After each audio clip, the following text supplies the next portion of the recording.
Et bonjour à toutes et à tous, aujourd'hui je vais vous présenter des monnaies romaines qui ne coûtent pas cher et qui sont donc des monnaies qui sont parfaites pour commencer une collection ou pour continuer une collection si jamais vous n'avez pas beaucoup de budget. Bien sûr, ce seront des monnaies qui vont être quand même en assez bon état, qui vont avoir une histoire et qui en plus de ça vont avoir un bon rapport qualité-prix. Mais bref, si jamais ce n'est toujours pas fait, bien sûr n'oubliez pas de vous abonner et donc on passe à la première monnaie. Alors avec cette première monnaie, on est ici avec un antoninien de Posthume. Et avant de vous en dire plus à propos de cette monnaie, je tiens à préciser que toutes ces monnaies sont bien entendu authentiques et que ce sont des monnaies qui datent réellement de l'Empire romain. Alors après, pour tous ceux qui vont se demander comment ça se fait que des monnaies qui sont aussi vieilles coûtent aussi peu cher, c'est tout simplement parce qu'il va y avoir des millions de monnaies qui existent comme ça. Donc en soi, ce ne sont pas des monnaies qui vont être très rares, surtout que ce sont des monnaies qui ne vont pas forcément être très demandées. Et résultat, vous connaissez l'histoire de l'offre et de la demande, et donc ça fait que ces monnaies ne coûtent pas vraiment très cher. Mais bref, donc j'en reviens à la monnaie qui nous intéresse. Ici, c'est donc un antoninien de Posthume. Posthume, c'est un empereur qui a régné de 260 à 269, et c'est ici une monnaie qui se compose de billons. Alors le billon, de base, c'était un alliage d'argent, et qui se composait également de différents métaux, comme du cuivre, parfois du plomb, et tout ça. Sauf que plus le temps a passé au niveau de l'Empire romain, et plus il y avait de cuivre dans l'alliage. Mais la chose à retenir, c'est tout simplement que c'est un alliage d'argent et de cuivre. Mais ici, c'est une monnaie qui fait 21 mm de diamètre pour 3,14 grammes, et qui fut frappée à Trèves, et qui est en état TTB+.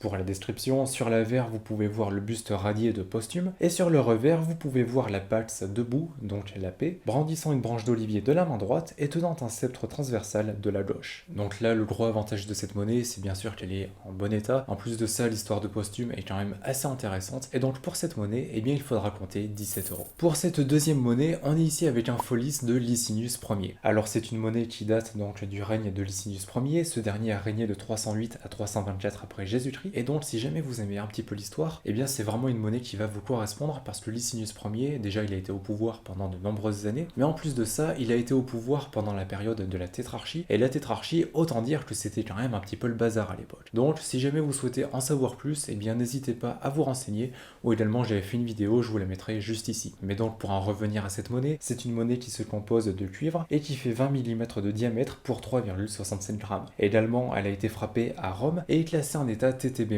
et en rareté R1. Alors qu'est-ce que c'est la rareté R1? Tout simplement, on a une échelle qui s'appelle l'échelle de Sheldon, qui est en fait l'échelle de la rareté des pièces de monnaie. Et donc l'échelle commence à R1 et va jusqu'à R8. Alors l'échelon R1, c'est bien entendu l'échelon le moins prestigieux, mais pour autant c'est toujours un petit plus à avoir avec sa monnaie. Mais donc sinon, pour la description, sur l'avers vous allez avoir ici le buste casqué et cuirassé de Licinius Ier, et sur le revers vous pouvez voir Saul debout, tenant un globe de la main gauche et levant la main droite. Alors là, c'est vraiment une monnaie qui va être quand même assez sympa, surtout au niveau de son histoire. En plus de ça, c'est une monnaie qui va être, elle n'est pas rare non plus, mais elle est peu commune. Donc si jamais vous souhaitez avoir une monnaie qui correspond à ces caractéristiques, n'hésitez pas à vous y intéresser. Et sinon, par rapport à son prix, il faudra compter ici 20 euros. Maintenant, pour cette troisième monnaie, on est ici avec un humus de Crispus. Donc là, on est avec une monnaie du Bas Empire, et surtout avec un personnage de la dynastie des Constantiniens. Donc ici, c'est une monnaie qui date du règne de Crispus, donc de 317 à 326 après Jésus-Christ, et c'est une monnaie qui est en cuivre et qui fait 20 mm de diamètre pour 2,28 grammes. Après, ce humus a été frappé dans la ville de Cyzique, il est classé en état TTB et surtout il est classé en rareté R1. Mais après, pour la description, sur l'avers vous allez avoir le buste de Crispus à droite, et sur le revers vous avez une porte de camp comportant 2 tours, et le tout est surmonté d'une étoile. Alors les portes de camp, c'était tout simplement les portes des camps romains, donc quand il y avait les légions et tout ça. Et donc ça donne une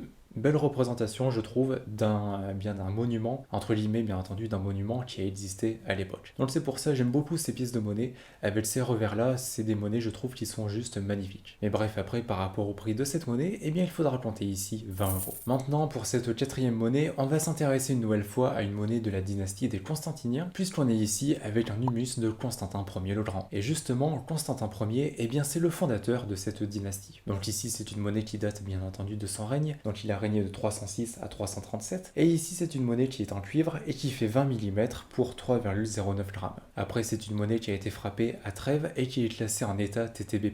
Et par rapport à sa rareté, elle n'en a pas, puisque c'est une monnaie qui va être relativement commune. Mais sinon, pour la description, sur l'avers vous pouvez voir la tête de Constantin Ier à droite, et sur le revers vous pouvez voir une porte de camp surmontée d'une étoile. Et donc vous l'avez remarqué, mais le revers est le même revers que pour le humus de Crispus. Donc ici c'est une monnaie que je vais vraiment vous vous conseiller si jamais vous souhaitez avoir une monnaie déjà qui est en très bel état. Ici elle est classée en état TTB+, ce qui est quand même pas mal. Et en plus de ça, c'est une monnaie de Constantin Ier. Constantin Ier qui est l'un des empereurs, je pense quand même les plus importants de l'histoire, parce qu'il a eu quand même un règne assez important, il a fait énormément de choses pour l'Empire, donc c'est un empereur qui a quand même réussi à graver son nom dans les livres d'histoire. Donc si jamais vous aimez les monnaies en bel état et que vous aimez l'histoire, c'est vraiment une monnaie que je vous conseille. Et par rapport à son prix, eh bien ici il faudra compter 25 euros. Alors pour cette 5e monnaie, on est ici avec une Majorina de Constance II, et c'est l'une de mes monnaies préférées. Alors c'est une monnaie qui date du règne de Constance II, donc il a régné de 337 à 361 après Jésus-Christ, donc il a eu quand même un règne assez long, donc une nouvelle fois, si jamais vous aimez l'histoire, c'est vraiment une monnaie que je vous conseille. Et après ici, c'est une monnaie qui est en cuivre et qui fait 20 mm de diamètre pour 5,08 grammes. Après, la chose qui fait que c'est une monnaie que j'aime particulièrement,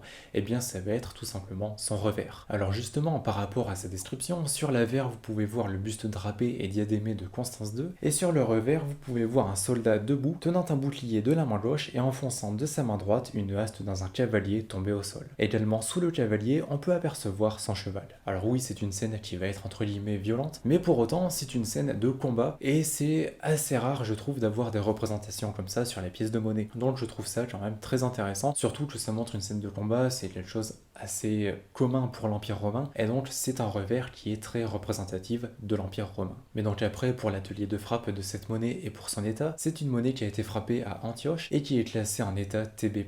Alors je vous l'accorde, c'est une monnaie qui va pas être non plus en parfait état, mais c'est une monnaie que je trouve quand même magnifique. Mais enfin, pour finir avec cette monnaie est en vente à 17 euros. Maintenant, pour cette 6e monnaie, on va revenir à un antoninien, et ici on est avec un antoninien de Claude II le Gothique. Donc voici la monnaie en question, c'est donc une monnaie qui se compose de billons et qui fait 20 mm pour 2,44 grammes. C'est donc une monnaie qui a été frappée pour Claude II, ce dernier a régné de 268 à 270, et c'est un empereur qui, même s'il n'a pas régné très longtemps, est considéré par les historiens comme un empereur qui aurait pu relever l'Empire romain. En effet, eh bien c'était un combattant, c'était un guerrier, et d'ailleurs il a eu son surnom de le Gothique en battant eh bien les Goths, donc qui était un peuple de barbares entre guillemets, et donc il aurait pu potentiellement réussir à retourner l'Empire romain dans le bon sens du terme, bien entendu, sauf que comme beaucoup d'empereurs romains, eh bien il est mort prématurément. Mais après, comme j'ai pu le dire tout au long de cette vidéo, si jamais vous aimez bien l'histoire, n'hésitez pas à vous renseigner, c'est un règne qui est vraiment très intéressant, même s'il a été malheureusement assez court. Mais bref, pour en revenir à cette monnaie, sur l'avers vous pouvez voir la tête radiée de Claude II le Gothique, les légendes sont Divo Claudio, ce qui signifie divin Claude, et vous l'avez compris, c'est une monnaie qui a été frappée à titre posthume pour Claude II le Gothique. En fait, elle a été frappée pour commémorer sa mort. Pour le revers, vous pouvez voir un aigle debout, et ici,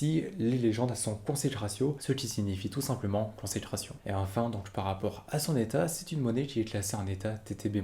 Mais donc pour terminer avec cette monnaie, c'est une monnaie qui vaut 12 euros. Et enfin, pour cette 7e et dernière monnaie, on va ici s'intéresser à un antoninien de Galien. Alors Galien, c'est un empereur romain qui a régné de 253 à 268, donc il a eu un règne quand même assez long. Et le très gros avantage des antoniniens de Galien, c'est que la plupart du temps, ce sont des monnaies qui vont être quand même en assez bon état et qui ne vont pas coûter très cher. Vous me direz, c'est le principe de cette vidéo. Mais donc ici, c'est une monnaie qui est en billon et qui fait 22 mm de diamètre pour 2,72 grammes. Également, c'est une monnaie qui a été frappée à Rome et qui est en état TTB+ pour son avers et en état TB pour son revers. Et justement, par rapport à sa description, sur l'avers, vous pouvez voir le buste radié de Galien et sur le revers, vous pouvez voir Sol, donc le dieu soleil, debout, un manteau sur l'épaule, tenant un globe de la main gauche et levant la main droite. Alors après, l'inconvénient de cette monnaie, ça va être son revers, parce que comme vous pouvez le voir, c'est pas un revers qui va être en parfait état, mais par contre, le gros avantage de cette monnaie, eh bien ça va être son avers, puisqu'on va avoir un très beau portrait de Galien. Et donc pour terminer avec cette monnaie,